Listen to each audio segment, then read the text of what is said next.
Welcome to a Majellan update.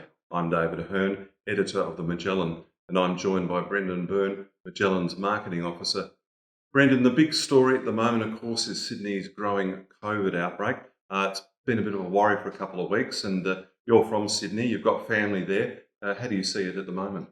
It's really tough at the moment up in Sydney, and our hearts go out to everyone in lockdown up there. I think the worst thing is not knowing exactly when you're going to be let out of the lockdown and sort of feeling at the mercy of the daily case numbers. So we hope that we can get some clarity sooner rather than later, and when this thing might come to an end. And we're just hoping that everyone can be sort of comfortable and free from as much stress as possible during this difficult time.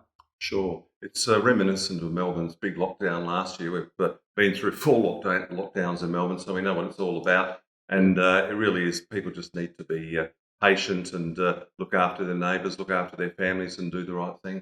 Yeah, take their mental health and physical health seriously and look after themselves. Yeah.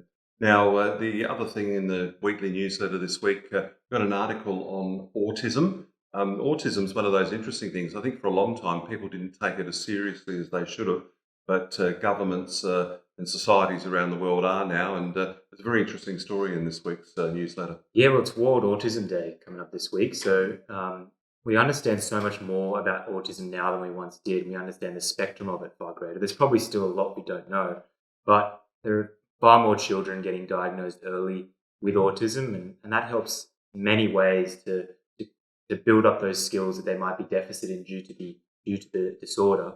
And also, this article will help people understand what the sort of experience of someone with autism is like. Yeah. So you can create working spaces or school spaces that are more comfortable for people with those auditory and visual sensitivities. And I think it's a great article just to kind of understand better their experience of life, because it's quite different to someone who's neurotypical. Sure, and it's good. The article talks to some families about who've got an autistic child, and it provides some good tips to how you can deal with these situations if you do have someone with autism. For sure. And there's a lot of, as said, it's on the spectrum. So you can have people with autism working amazing careers, and then there's people with more challenges. And it's just really important to understand what your child's needs are if they have autism, and have professional advice and help for that. Sure. Another article in this week's newsletter is a great article by Anthony Kelly, a Redemptorist priest who's a terrific writer. And this particular story is about imperfections and forgiveness, which within the Christian context and what Jesus was on about, it's a terrific story. Yeah, so Anthony's one of my favorite writers among the Redemptorists and one of the contributors to the Magellan. This is a great article. It looks at the reality of the world as one of conflict and of constant communication needed. And in that context, forgiveness is sort of the salve that makes everything work.